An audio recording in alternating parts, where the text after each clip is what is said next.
Senator Robin Padilla joined members of the Pro Duterte group. Tay, kami naman. Naku.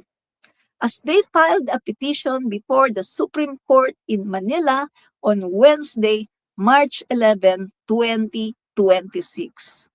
Mga kaibigan, parang hindi natin ito naramdaman. Itong kanilang tay, kami naman. Oh. Alam niyo, nagulat nga ako mga guys nung nakita ko yung balita na to na pumunta sila sa Supreme Court, itong grupo na to, itong Tay kami naman, at sila doon ay nag-file ng kanilang mga petisyon na pauwiin na si dating Pangulong Rodrigo Duterte. Kasi mga kaibigan, parang wala namang tao, parang sila-sila lang, no?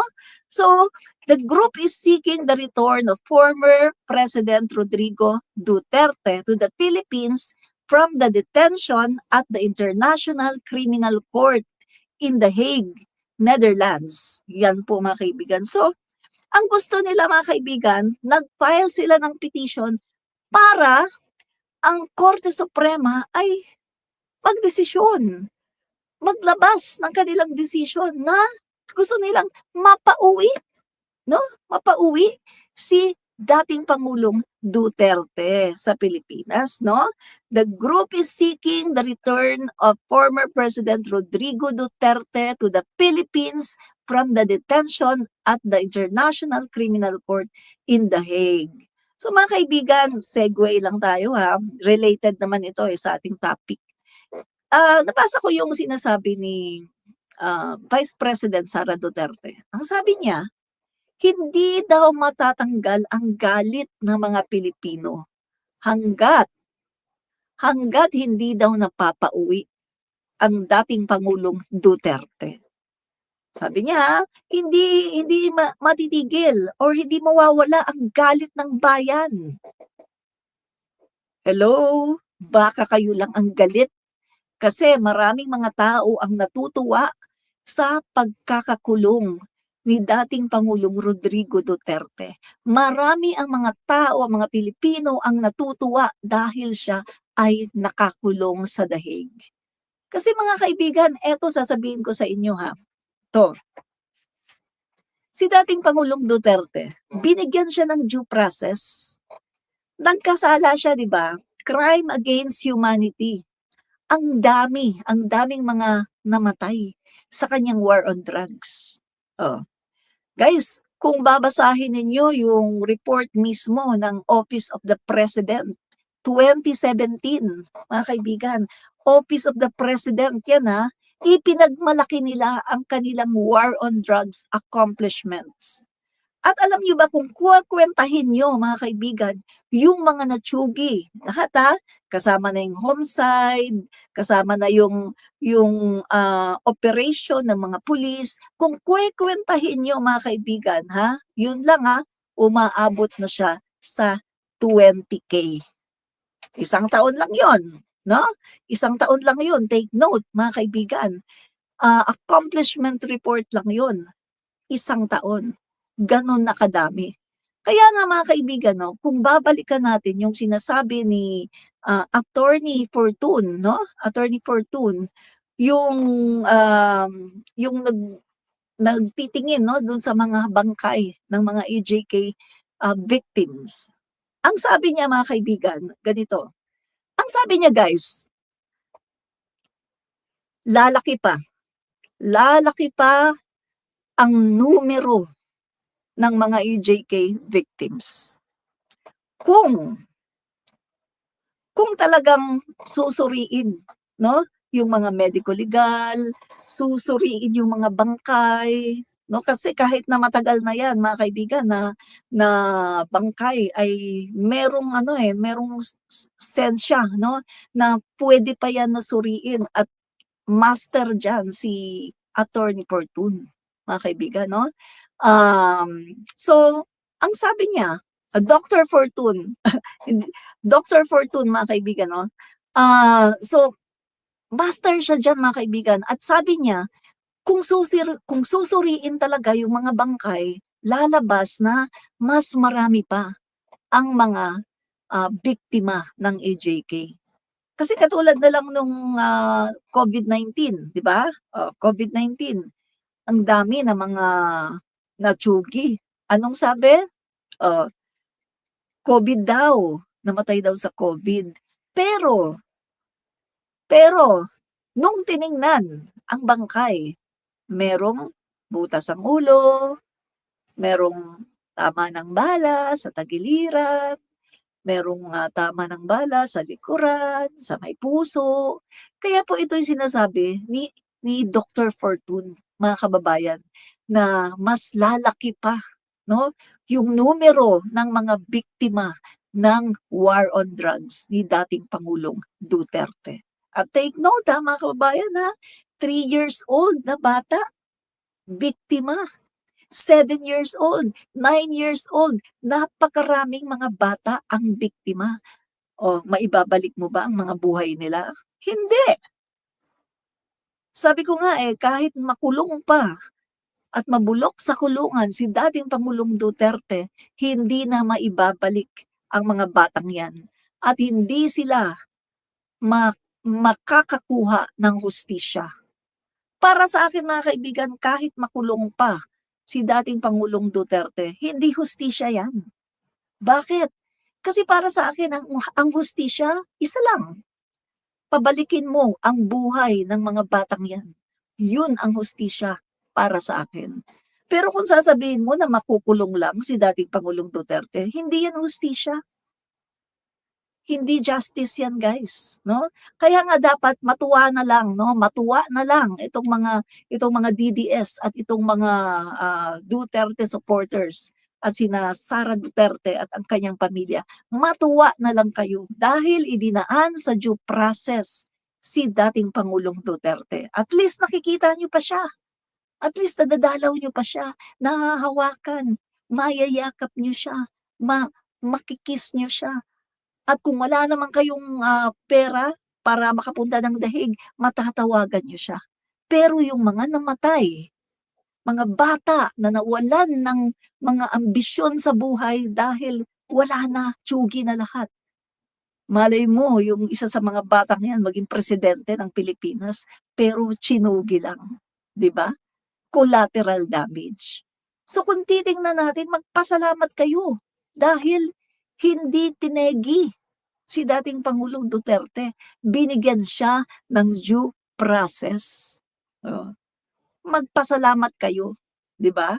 So mga kaibigan 'no, nakakatawa itong mga DDS na 'to at saka si Vice President Sara Duterte dahil sinisisi pa ang ating pangulo, mga kaibigan, na ang pangulo naman natin guys, hindi naman siya talaga ang nagpakulong kay Duterte. Ang nagpakulong kay Duterte ay ang mga biktima ng extrajudicial killings at yung mga tao na tumulong sa kanila para usigin si dating Pangulong Duterte at yung mga kasangkot dito sa extrajudicial killings.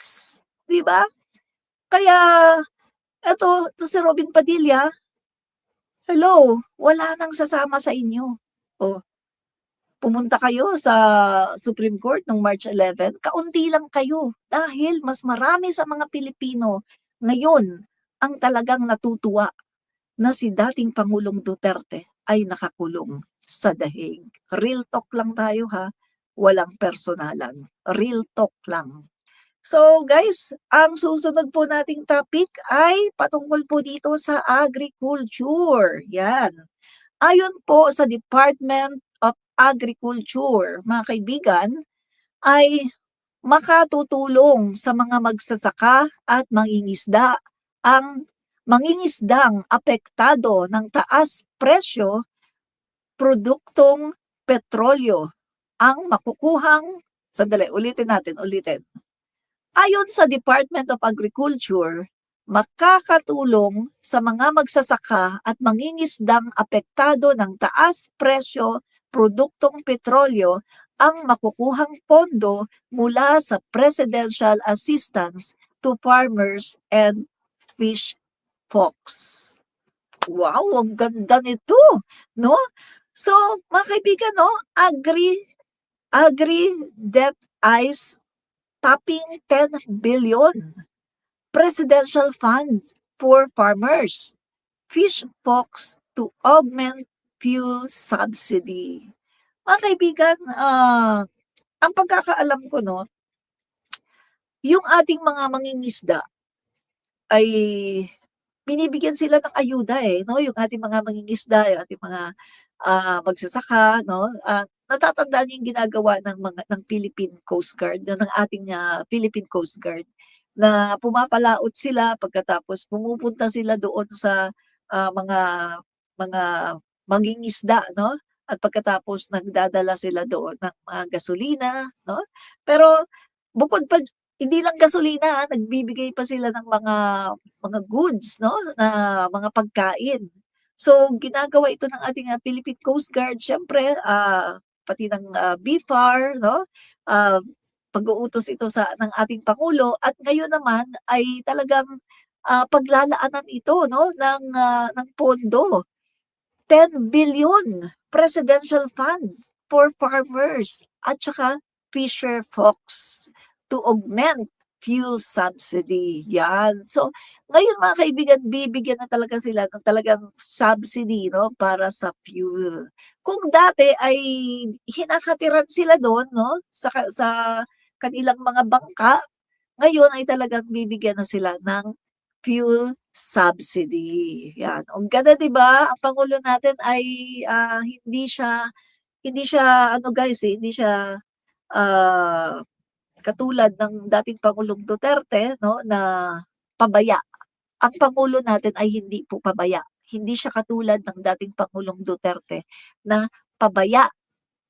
Guys 'no, may nakita nga ako kahapon, may nakita akong video na ang sabi ni dating Pangulong Duterte 'no, kasi may ano dun, may giyera din 'no, giyera Iran tsaka Israel ang naggigiyera 'no, panahon ito ni dating Pangulong Duterte. Nag-viral 'to ha. Alam niyo ba ang sabi niya? "Wala akong magagawa sa pagtaas ng langis. Kahit i-crucify niyo man ako, wala akong magagawa." Oh, 'di ba? Ganyan po ang dating Pangulong Duterte. Wala siyang magagawa. Pero ngayon sa panahon ni PBBM, aba, bawal sabihin na walang magagawa. Bawal sabihin 'yan dahil kay PBBM laging may solusyon. 'Yan po ang ating pangulo. Palagi po siyang may solusyon sa lahat po ng mga problema na kinakaharap ng ating bansa. 'Yan ang ating pangulong Bongbong Marcos, 'di ba? Oh, kaya mga kaibigan 'no, nagpapasalamat po tayo dahil ang pangulo natin ngayon ay si PBBM. Siya po ay talagang tumutulong sa ating mga kababayan na talagang naghihikahos 'no, sa buhay. Lalong-lalo na itong mga magsasaka at saka yung ating mga mangingisda. Kailangan po talaga nila ng fuel subsidy 'no. Ang ating mga mangingisda mga kaibigan, pupunta yan sa laot, kailangan nila ng, panggasolina, 'di ba? At yung ating mga magsasaka gano'n din 'no.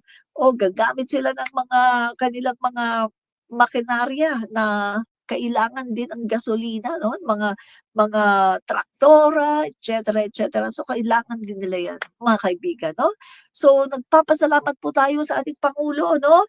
So, ah, 10 billion 'no, presidential funds for farmers, Fisher Fox to augment fuel subsidy, 'yan.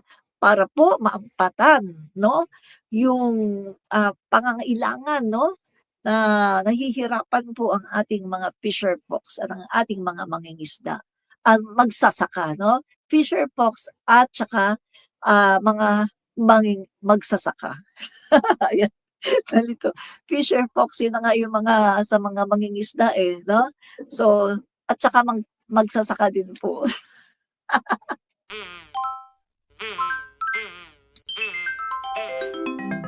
Kakulango.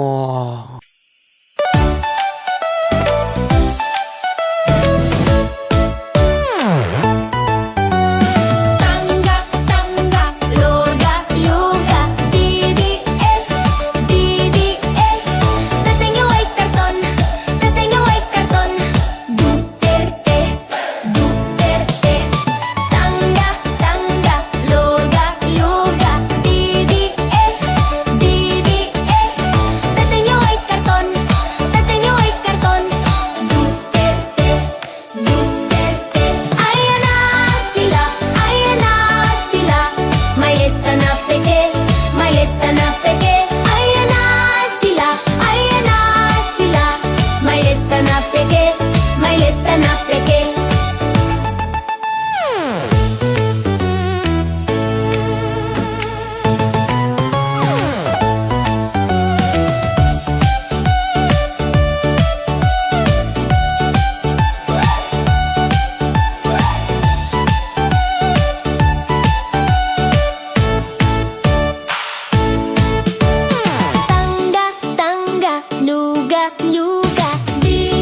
luga DDS, DDS Tatay mo ay karton, tatay mo ay karton Duterte, Duterte Puro fake news ang dedes Puro fake news ang dedes Mga troll farm, mga date Dutites, dutites Puro fake news ang dedes Puro fake news ang dedes Mga troll farm, mga date Dutites, dutites Tangga, tangga, luga, luga DDS, DDS Tatayo ay karton, tatayo ay karton Duterte, Duterte Tangga, tangga, luga, luga DDS,